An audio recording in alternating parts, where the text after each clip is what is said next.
Dios les bendiga, hermanos, esta hermosa mañana. Gracias a Dios por estar aquí, un día más que el Señor nos concede. Amén. Vida, salud y la oportunidad y el privilegio de venir a su casa.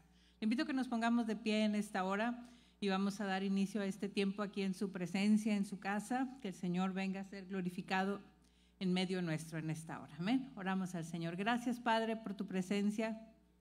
Has sido bueno, has sido fiel. Sentimos agradecidos contigo, Señor, por tu misericordia, por tu fidelidad. Gracias, Espíritu Santo, porque podemos estar esta mañana aquí para adorarte. Recibe gloria y honra en el nombre de Jesús. Agrádate de nuestra vida. Aquieta nuestros pensamientos, nuestros corazones y permite que tu palabra venga a ser real en cada uno. Ayúdanos, Espíritu Santo, esta mañana. Bendice a mis hermanos que ya estamos aquí hoy. Los hermanos que vienen en camino, tráeles con bien también, que podamos estar juntos, Señor, en tu presencia, adorándote. Aquellos hermanos que no podrán estar aquí esta mañana, pero estarán presentes a través de la transmisión, tu mano les ayude, les bendiga, y el próximo día de reunión podamos estar aquí todos juntos para adorarte. En el nombre de Cristo te adoramos, Señor, en esta hermosa mañana. Bendice cada maestro, bendice cada joven, cada área de la iglesia donde se imparta tu palabra, y en cualquier lugar, Señor, donde tu palabra sea predicada esta mañana, tú seas en medio nuestro. En el nombre de Cristo te damos gracias. Amén. Gloria a Dios. Aleluya. Pueden pasar a sus áreas de clase los niños, los jóvenes en esta hora, y vamos a conjuntar la clase de los adultos aquí esta mañana. Pueden ocupar sus lugares, hermanos. Gracias al Señor por esta bendición que nos concede nuestro Dios de estar aquí, ¿verdad? Qué bendición. Estamos en esta unidad donde estamos hablando sobre los profetas menores, ¿verdad? Temas principales de los profetas menores, y la lección para hoy, día 30 de marzo del 2025, es una lección, la lección número 5, y se llama Dios arreglará todas las cosas. Así se llama la lección esta mañana. Dios arreglará todas las cosas. Y la verdad central dice, los propósitos de Dios prevalecerán. Amén. Los propósitos de Dios prevalecerán. Gloria a Dios. Y el versículo clave está en Zacarías 10, el versículo número 6 dice, de ellos tendré piedad y serán como si no los hubieran desechado, porque yo soy Jehová su Dios y los oiré. Gloria a Dios. Qué bendición, ¿verdad? La palabra del Señor es tan hermosa. Yo creo que muchas veces a lo largo de la palabra del Señor, algunas personas, ¿verdad?, a lo largo de nuestra vida, nos hemos encontrado gente que piensa que Dios es un juez que está listo para destruir a los malvados. Pero también hay otro grupo de personas que piensa en Dios como el Redentor, como el que ayuda en todo. Y lo maravilloso que nos habla la palabra del Señor, y a través de los profetas menores hemos estado viendo que Dios obra en juicio, sí, pero también es parte de la obra redentora de Dios. Dios es las dos cosas. Dios es juez, pero también es nuestro redentor. Y usa el Señor una cosa para llevarnos a la otra. ¿Ven? El juicio para traernos hacia la redención. Entonces vamos a estar hablando en esta mañana sobre algunos profetas menores, y pues que Dios nos ayude, ¿verdad? En esta mañana vamos a estar hablando sobre Abdías, vamos a hablar un poco sobre Joel con la ayuda del Señor, y también la lección nos marca hasta Zacarías, pero vamos a ver hasta dónde podemos abarcar en esta mañana, ¿verdad? La palabra de los profetas menores a veces pudiera tratarse un tanto difícil de entender, pero que el Señor nos ayude, ¿verdad?, a tener esa perspectiva correcta, pero saber que Dios juzga, lo que les decía hace unos momentos, Dios juzga para salvar, para ayudarnos, para traernos y darnos redención. Las profecías analizadas en esta lección nos llevan por un camino a través de la naturaleza, a través de la obra de Dios en nuestro mundo, y vamos a llegar hasta ahí en esta hora. No son opuestas cuando hablamos de juicio y de redención, sino una va complementando a la otra, ¿verdad? Entonces Dios nos ayuda en esta hora. Vamos a la palabra del Señor en el libro de Abdías. Abdías nada más tiene un capítulo, hermanos. Entonces Amós, Abdías, Jonás, ahí está ese capítulo único del libro de la Biblia que se llama así, Abdías. ¿Lo tienen, hermanos? Abdías, capítulo 1. Dios juzga a los traidores arrogantes, así se llama este punto, y las consecuencias del orgullo están aquí. Este capítulo es el libro más corto de la Biblia, solamente tiene 21 versículos. ¿Ya lo hallaron o ya se lo brincaron? ¿Sí? Sí, porque luego está difícil hallar, como es un solo capítulo, ¿verdad? No lo pasamos, no lo encuentro, mi Biblia no trae, no, sí, ahí está, ¿verdad? Ahí está Abdías, por ahí búsquelo, ¿verdad? Ya les digo, Abdías, Jonás, Miqueas, ahí están, casi al finalizar el Nuevo Testamento, el Antiguo Testamento. Los versículos del 1 al 9, vamos a leer la palabra del Señor ahí. Dice, ¿lo tienen, hermanos? Visión de Abdías. Jehová el Señor ha dicho así en cuanto a Edom: hemos oído el pregón de Jehová, y mensajero ha sido enviado a las naciones. Levantaos y levantémonos contra este pueblo en batalla. He aquí, pequeño te he hecho entre las naciones, estás abatido en gran manera. La soberbia de tu corazón te ha engañado, tú que moras en las hendiduras de las peñas, en tu altísima morada, que dices en tu corazón: ¿quién me derribará a tierra? Si te remontares como águila, y aunque entre las estrellas pusieres tu nido, de ahí te derribaré, dice Jehová. Si ladrones vinieran a ti, o robadores de noche, ¿cómo has sido destruido? ¿No hurtarán lo que les bastare? Si entraran a ti vendimiadores, ¿no dejaríais algún rebusco? ¿Cómo pues escudriñadas las cosas de Esaú? Sus tesoros escondidos fueron buscados. Todos tus aliados te han engañado. Hasta los confines te hicieron llegar. Los que estaban en paz contigo prevalecieron contra ti. Los que comían tu pan pusieron lazo debajo de ti. No hay en ello entendimiento. No haré que perezcan en aquel día, dice Jehová, los sabios de Edom y la prudencia del monte de Esaú. Y tus valientes, oh Temán, serán amedrentados, porque todo hombre será cortado del monte de Esaú por el estrago. Qué palabra, ¿verdad? Tan tremenda. Las consecuencias del orgullo es este inciso. El pueblo de Edom compartía ascendencia, eran familia de la nación de Judá, y dice la palabra del Señor que ellos se posicionaron como enemigos contra Judá, aunque eran familia, aunque eran parte de la descendencia. Abiertamente ellos hablaban, se consideraban como enemigos de Judá, pero la Biblia nos habla, a través de lo que vamos a estudiar en esta mañana, cómo Dios promete que serían completamente destruidos por su arrogancia. Les decía hace unos momentos que Abdías es el libro más corto que hay en el Antiguo Testamento. No incluye mucha información sobre su autor, ¿verdad? Solamente lo que leíamos ahorita, visión de Abdías. El Señor ha dicho así. No hay mucha referencia de quién es el autor, ni más información sobre él. Sigue siendo desconocido. Hay otros personajes que se llaman Abdías, pero el autor solamente de este libro solamente se hace referencia en este punto.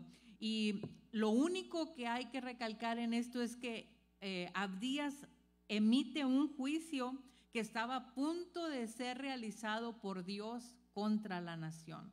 Y es algo muy, muy tremendo, ¿verdad? Edom y Judá, les digo, compartían esa conexión de parientes que habían tenido de Abraham, de Isaac, todos esos personajes, pero la Biblia habla que Edom fue ese aguijón, esa espina que estaba constantemente molestando a Israel, y finalmente también a Judá, ¿verdad? Eran las naciones, el pueblo de Dios, ¿verdad? Para la gente que nos visita en esta hora.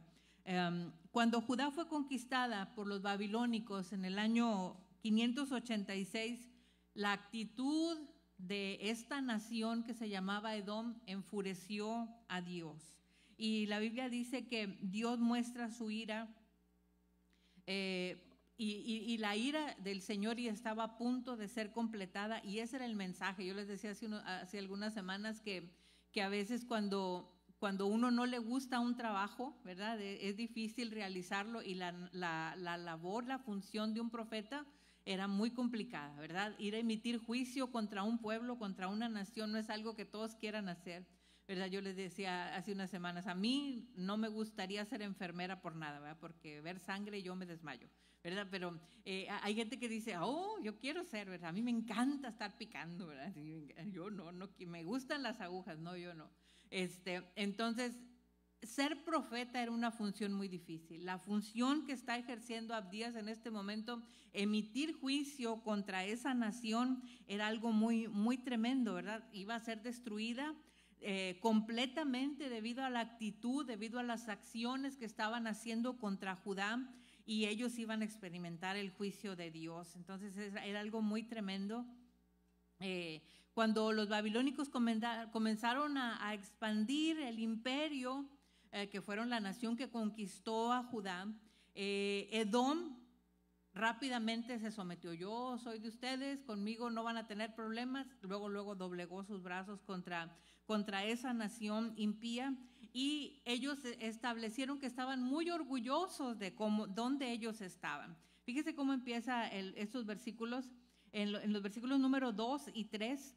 He aquí, pequeño te he hecho entre las naciones, estás abatido en gran manera. Dice el 3, la soberbia de tu corazón te ha engañado. Fíjese lo que ellos decían, tú que moras en las hendiduras de la peña, allá en las montañas, en la altísima morada, que dices en tu corazón, ¿quién me derribará a tierra? La arrogancia. ¿Quién me va a derribar? Mira dónde estoy, ¿verdad? Ellos se sentían protegidos y no necesitaban de Dios. Ellos lo consideraban así, no necesitamos de Dios porque estamos protegidos. Tenemos las montañas que nos rodean. Ellos estaban en una posición de fortaleza, y ellos consideraban que ningún ejército podía llegar hasta donde estaban ellos. Estaban en lo alto de una montaña, y ahí es donde ellos establecen su orgullo y su arrogancia por el territorio en el que ellos estaban. Estamos bien protegidos. Estaban confiando que estaban a salvo y que no había nada que podía a ellos al molestarlos, ¿verdad? Ellos estaban protegidos, ellos no sentían ningún tipo de presión en su vida. Y dice la palabra del Señor que el Señor hace una serie de imágenes verbales. Fíjese lo que habla aquí, dice lo que decía aquí, ¿verdad? De que tú que moras en las hendiduras de la peña, en la altísima morada, que dices en tu corazón, ¿quién me derribará a tierra? Si te remontares como águila, y aunque entre las estrellas pusieres tu nido, de ahí te derribaré, dice Jehová. Qué palabras tan impresionantes habla la palabra del Señor en esta hora, ¿verdad? Cómo Dios explica la destrucción de esta nación de Edom, y que esta destrucción iba a ser completa. Y cómo los versículos siguientes están hablando de esto. Aquí dice, fíjese, si ladrones, en el 5, vinieran a ti, o robadores de noche. Cuando viene un ladrón a robar en una casa, incluso, ¿verdad? La siguiente imagen verbal que hace aquí, que habla de los viñadores, si entraren a ti vendimiadores, ¿no dejarán algún rebusco? Por más minucioso que sea, siempre queda algo. Siempre queda algo de la fruta, de lo que estás haciendo ahí. Cuando entran los ladrones a robar algo, no se llevan absolutamente todo. Roban algunas cosas que ellos tengan en idea robar. Pero la palabra del Señor dice que de esta nación de Edom no va a quedar nada. Nada. Dice, algunos pueden dejar algo. Les dice aquí, si ladrones vinieran a ti, o robadores de noche, ¿cómo ha sido destruido? No hurtarías lo que les bastare. Nada más van a robar lo que puedan robar. Si entraran a ti vendimiadores, ¿no dejaría algún rebusco? Algo van a dejar. ¿Cómo fueron escudriñadas las cosas de Esaú? Sus tesoros escondidos fueron buscados, hasta los tesoros, hasta lo más profundo. Todo iba a ser destruido a causa de la arrogancia de ellos. Ponerte en juicio contra Dios y ponerte en contra de Dios, pues no nos va a llevar a nada bueno, ¿verdad? Tenemos que tenerlo en sobreentendido. Ellos estaban siendo arrogantes y diciendo, ¿para qué necesitamos a Dios? Ya nos aliamos con aquellos que vinieron y conquistaron, con los babilónicos, y aparte aquí en el lugar en donde estamos seguros, en una montaña. ¿quién va a llegar hasta donde estamos nosotros? ¿Quién va a llegar hasta donde estamos aquí? En una arrogancia, que es de lo que estamos hablando en este punto, ¿verdad? Dios juzga a los traidores arrogantes, las consecuencias del orgullo, dice la palabra del Señor, y pues tristemente esa arrogancia fue su perdición. Es algo bien, bien tremendo, ¿verdad? Cuando Dios juzga a Edom, dice la palabra del Señor que no iba a quedar nada. El juicio venía y iba a ser emitido contra ellos. Esa aparente sabiduría, el poder militar, no los iba a salvar de ninguna manera de esos supuestos aliados que ellos tenían. Fíjese lo que dice el versículo 7 al 9, dice: tus aliados te han engañado, hasta los confines te hicieron llegar. Ellos confiaban en sus alianzas, en esa alianza que hicieron con Babilonia, pero dice: tus aliados te han engañado, hasta los confines te hicieron llegar. Los que estaban en paz contigo prevalecieron contra ti. Los que comían tu pan pusieron lazo debajo de ti, y no hay en ello entendimiento. No haré que perezca en aquel día, dice Jehová, los sabios de Edom y la prudencia del monte de Esaú. Y tus valientes, oh Temán, serán amedrentados, porque todo hombre será cortado del monte de Esaú por el estrago. Esa sabiduría, ese poderío militar, que ellos estaban arrogantes, orgullosos de que tenían todo eso, no los iba a salvar. Esos supuestos aliados que tenían, la Biblia dice que al final se volvieron contra ellos, ¿verdad? Todos los pueblos, cada uno de nosotros, hermanos, debemos prestar atención a este tipo de pasajes cuando hablamos de la arrogancia, de la caída de Edom, porque las naciones pueden avanzar muchas veces, ¿verdad? Pensamos que tenemos ventajas naturales, tenemos recursos económicos que pueden protegernos, tenemos tecnología, tenemos fuerza militar, tenemos muchísimas cosas que pueden protegernos, poderío, ¿verdad? Muchas cosas, pero la Biblia nos habla que Dios es todopoderoso. Él es omnipresente, Él está con nosotros, y por más recursos que pueda tener una nación, o por más recursos que podamos tener nosotros y ser arrogantes y decir: yo puedo, tengo conocimiento, tengo un buen trabajo, tengo muchas cosas, no podemos ser arrogantes. Tenemos que siempre darle la gloria al Señor en medio de cualquier situación que tengamos, ¿verdad? Esto nos enseña, toda la palabra es útil y nos está enseñando, ¿verdad? Pues eso les pasó a Edom. No, a ti, ¿cómo lo aplicas esta mañana? ¿En qué estás poniendo tu confianza? ¿En qué estás poniendo tu fuerza, tu esperanza? Dios nos ayude, ¿verdad? Como individuos, como seres humanos, ¿verdad? A tener esa posición directa contra Dios y decirle: Señor, tú eres mi ayuda, tú eres mi fuerza. Puedo tener un buen trabajo, puedo tener una cuenta económica que me es satisfactoria de alguna manera, pero mi esperanza no está en eso. Todo cambia, hermanos, todo cambia, ¿verdad? Las naciones pueden ser poderosas y decir: yo no necesito nada. Yo me recordaba cuando estaba estudiando la lección de hace algunos años, vimos en televisión cuando detuvieron a un personaje que se llamaba Saddam Hussein.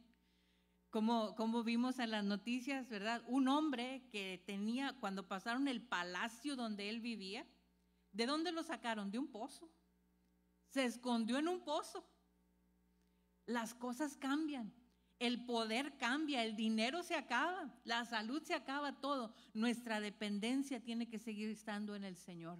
No podemos poner nuestra confianza en nosotros y ser arrogantes, ¿verdad? Porque la palabra de eso nos está hablando en esta mañana, ¿verdad? De la arrogancia. Y hablábamos de un Dios que es juez, pero también que es nuestro redentor. Y esa justicia el Señor la lleva para traernos a su redención, para redimir nuestra vida y salvarnos de esa condición en la que estamos, ¿verdad? A lo largo de la Biblia encontramos pasajes tremendos que nos hablan de esa arrogancia que provoca una respuesta fuerte de Dios. Cuando estamos viviendo en pecado, cuando estamos confiando más en nosotros que en Dios, siempre nuestra dependencia tiene que ser en Dios.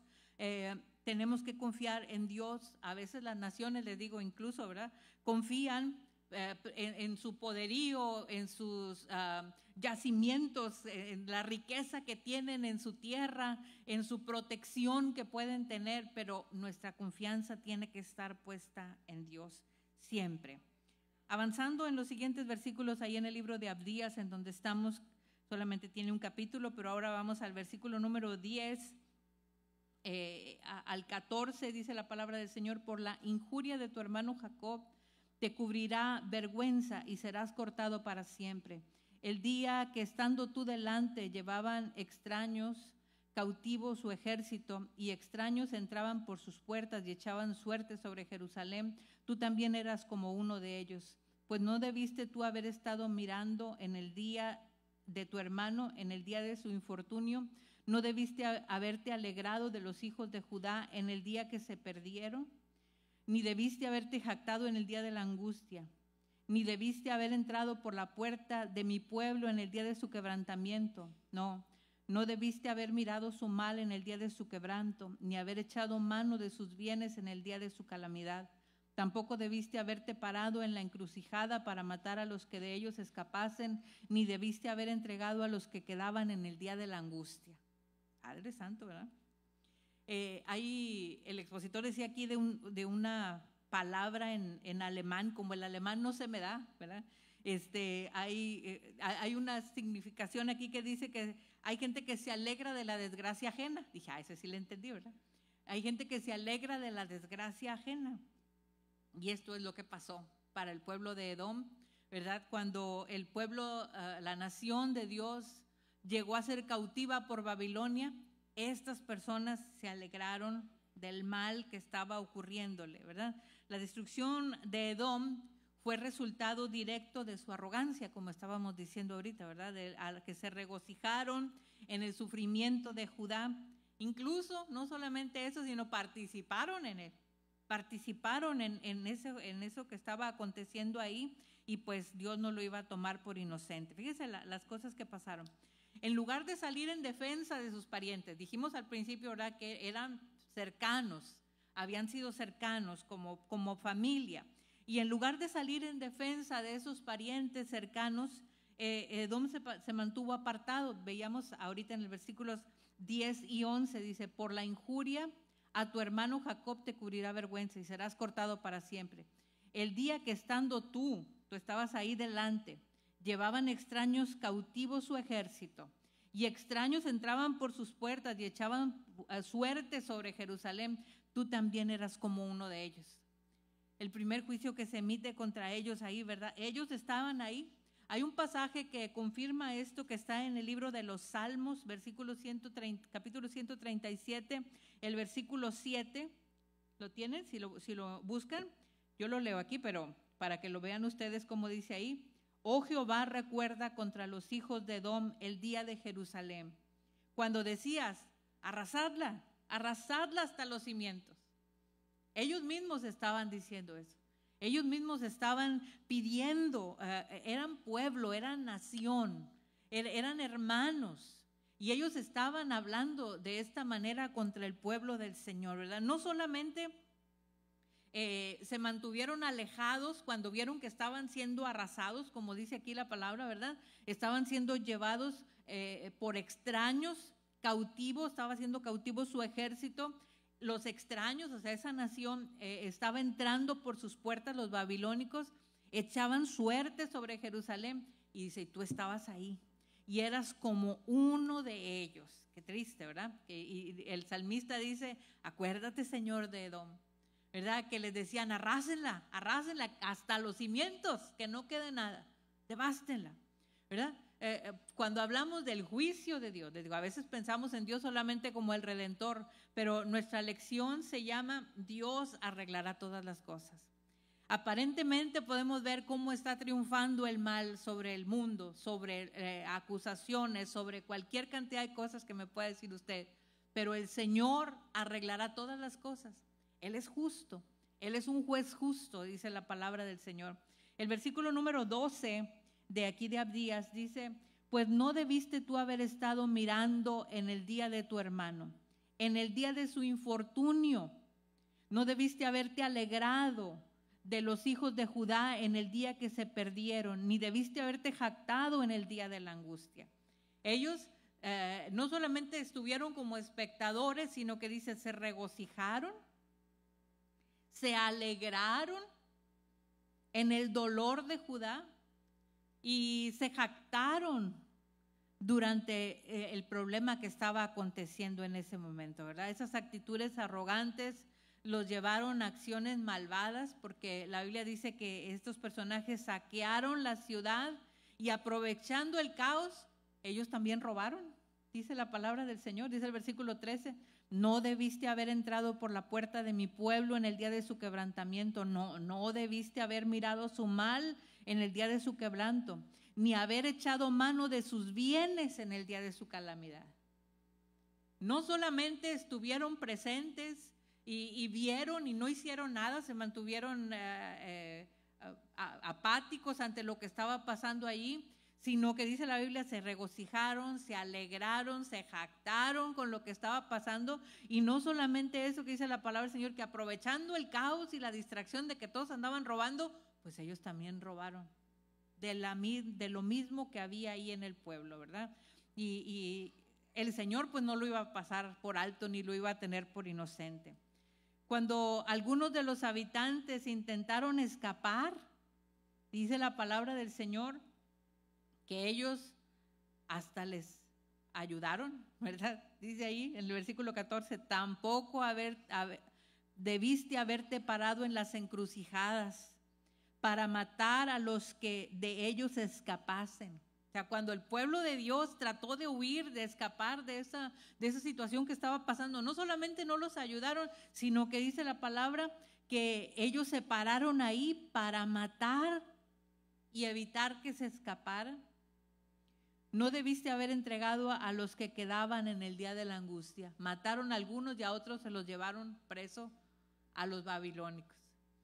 Fíjese que todo esta situación que está aconteciendo, ves lo que estamos viendo en esta mañana, ¿verdad? Ellos estaban tratando de solidificar la alianza que tenían con Babilonia y decir, somos amigos, yo te estoy ayudando, aquí te los estoy trayendo, mira.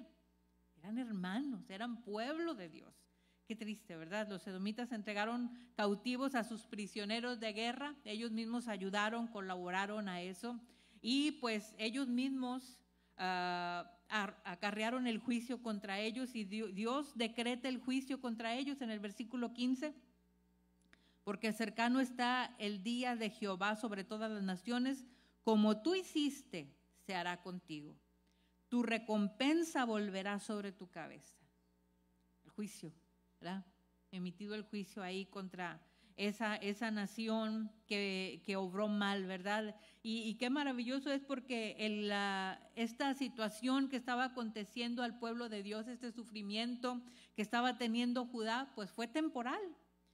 Fue temporal solamente porque Dios iba a obrar en bendición, ¿verdad? Y rescatarlos, pero de los edomitas se borró todo de la faz de la tierra, ¿verdad? Ya no hubo ninguna palabra que pudiéramos recordar siquiera de ellos, ¿verdad? No es solamente Edom más que una nota en el pie de página, solamente es eso, ya no hay más referencia de ellos. Hermano, la arrogancia distorsiona nuestros pensamientos.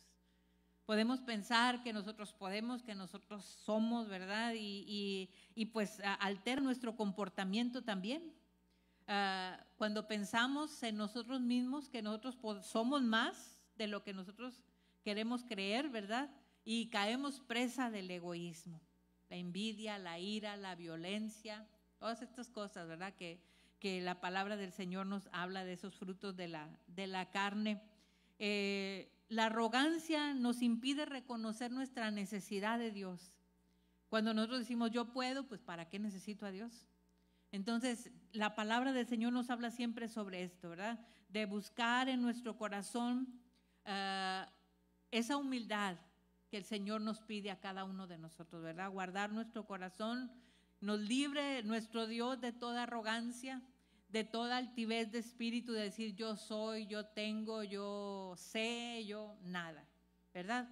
Nuestra vida es del Señor. Un día la palabra del Señor dice, así se llama nuestra lección, ¿verdad? Que Dios va a arreglar todas las cosas y un día juzgará Dios a todos los enemigos que se hayan posicionado arrogantemente contra Él y contra su pueblo.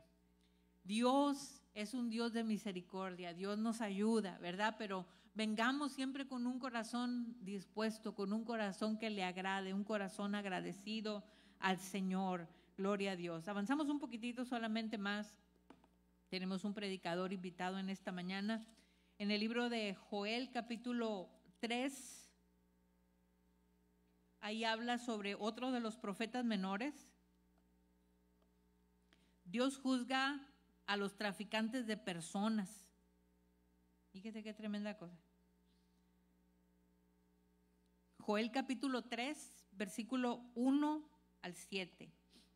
Porque he aquí que en aquellos días y en aquel tiempo en que haré volver la cautividad de Judá y de Jerusalén, reuniré todas las naciones y las haré descender al valle de Josafat, y allí entraré en juicio con ella a causa de mi pueblo y de Israel mi heredad, a quien ellas esparcieron entre las naciones y repartieron mi tierra, y echaron suerte sobre mi pueblo, y dieron los niños por una ramera, y vendieron las niñas por vino para beber. Y también, ¿qué tengo yo con vosotras, Tiro y Sidón, y contra el territorio de Filistea? ¿Queréis vengaros de mí? Y si de mí os vengáis, bien pronto haré yo recaer la paga sobre vuestra cabeza. Porque habéis llevado mi plata, mi oro y mis cosas preciosas y hermosas, y metisteis en vuestros templos, y vendisteis a los hijos de Judá y los hijos de Jerusalén a los hijos de los griegos para alejarlos de su tierra. He aquí yo los levantaré en lugar donde los vendiste, y volveré vuestra paga sobre vuestra cabeza. Cada ser humano, conocemos en la palabra del Señor que está hecho en forma maravillosa, ¿verdad? Somos a imagen de Dios, dice la palabra del Señor, y significa que tenemos un valor muy importante. Estos capítulos de Joel, este capítulo habla, estos versículos, sobre esa familiaridad de algo que tenemos, que conocemos ahora, que es la trata de personas, ¿verdad? Es algo muy, muy actual esto. Y Dios, dice la palabra, juzga a los traficantes de personas. Una terrible moneda, ¿verdad?, de cambio, lo que esas personas usan. Dice la palabra del Señor que en estos versículos que leíamos aquí, echaron suerte, en el versículo 3, suerte sobre mi pueblo, o sea, los estaban rifando, y dieron los niños por una ramera, y vendieron las niñas por vino para beber. Que es mucho de lo que estamos viendo, ¿verdad? Terriblemente y tristemente en este tiempo, como los niños, las niñas son objeto de comercio, de trata de personas. Hay en el año 2023, en el informe sobre la trata de personas, el secretario de Relaciones Exteriores de aquí de Estados Unidos, Anthony Blinken, dijo: cada año millones de personas son explotadas dentro y fuera de las fronteras. Se les obliga a trabajar en fábricas por un salario escaso o nulo, en cultivos de cosecha, en minas bajo condiciones terribles, en obras de construcción, en barcos de pesca o servir en hogares particulares. Muchas víctimas son explotadas con fines comerciales sexuales, tanto adultos como niños. Cuando hablamos de la trata de personas, es algo que, fíjese, ocurría desde el tiempo bíblico. Al pueblo del Señor le estaban haciendo eso a sus niños y a sus niñas. Es un mal que ha acarreado tremendamente a la humanidad, y dice la palabra, cuando dice aquí que echaban suertes, era una forma de decir algo mediante el azar. Los estaban rifando. Esas naciones malvadas trataban a los hijos de Israel como mercancía solamente, y no podían haber herido el alma del pueblo de manera más efectiva, con sus hijos, vendiéndole sus hijos, ¿verdad? Y era algo muy terrible. Joel no da una edad específica de estos niños, pero las palabras hebreas generalmente se refiere a niños y niñas muy pequeños, que eran vendidos de esta manera, como dice aquí, para la prostitución, por vino, eran vendidos, y es algo muy, muy terrible y muy lamentable, ¿verdad? Que eso ocurriera en aquel tiempo y siga ocurriendo, ¿verdad? Es algo tremendo. Los cambiaban por alcohol, los cambiaban a los niños por servicios de prostitución, y Dios iba a pagar esa depravación, esa situación que estaba ocurriendo ahí. Dice el versículo 4, dice aquí que Él, dice al final del versículo 4, bien pronto haré yo recaer la paga sobre vuestra cabeza. Pronto esa situación va a terminar. El Señor iba a obrar en esa situación. No solo eso, sino que Él iba a traer de regreso a su pueblo, dice el versículo número 7, de donde estén. Dice que habían vendido a sus hijos a los griegos para alejarlos de su tierra. Dice, yo los volveré del lugar donde los vendiste y volveré vuestra paga sobre vuestra cabeza. Qué maravillosa es la palabra del Señor, qué hermoso es poder confiar. Lamentablemente a este pecado triste, deplorable, continúa en gran escala el día de hoy. Sigue ocurriendo esa situación, niños que son comprados, niños que son vendidos en todo el mundo, incluyendo naciones de las que se llaman avanzadas, ¿verdad? Muy prominentes, y dice la palabra del Señor, muy modernas, pero esa explotación es una afrenta a la justicia, es una afrenta a la dignidad del ser humano, que, porque decíamos al principio, es portador de la imagen de Dios, el ser humano. Entonces estás haciendo una afrenta contra el Señor, y qué triste es, ¿verdad? Así como el Señor le dijo a Joel en estos versículos que Él juzgaría rápida y terriblemente esa situación, podemos estar seguros de que nuestro Dios va a juzgar todo esto que acontece. Toda esta situación que está aconteciendo, le digo, aparentemente la lección, ¿verdad? Le digo, se llama que el Señor va a arreglar todas las cosas en este momento, después, pero el Señor es un Dios justo, es un juez justo, y todas estas cosas que aparentemente para nosotros los vemos de que están ganando los malos en lo que están haciendo, pero el Señor no los va a tener por inocente en el día del juicio. Dios, sigamos orando. Como iglesia tenemos una responsabilidad de orar por todos esos niños, ¿verdad? Cada que haya una alerta Amber, ¿verdad? A veces tenemos la reacción, ¡ay, otra vez! Y lo borramos esa alerta que suena en los teléfonos, ¿verdad? ¡Ay, no, ore! Señor, ten misericordia de ese niño. Cuando vamos a las tiendas, yo les digo, ¿verdad? En Walmart, afuera que salimos cuando salimos por la puerta ya que pagaste, ¿verdad? Siempre hay un cartel con fotos de niños que están perdidos. Señor, hay una mamá ahí orando por ese niño, hay padres sufriendo por ellos. Señor, ten misericordia. Tenemos que orar como iglesia. Tenemos que estar en esa situación, pero el Señor es un juez justo y Él a su tiempo va a traer el juicio sobre estas personas que están haciendo esas cosas que al Señor no le agradan. Dios nos ayude, hermanos. Dios nos ayude a entender siempre en todas las cosas, guardar nuestro corazón en humildad, Señor, y pedirle al Señor siempre que Dios tenga misericordia de este tiempo, de esta nación, de este tiempo en el que nos toca vivir, y nos ayude en todo. Nos ponemos de pie, hermanos, en esta hora y oramos al Señor, que su mano venga a ser sobre nuestras vidas. Padre, gracias, te alabamos, te bendecimos, exaltamos tu nombre, agradecemos tu fidelidad, Señor, al estar aquí esta mañana.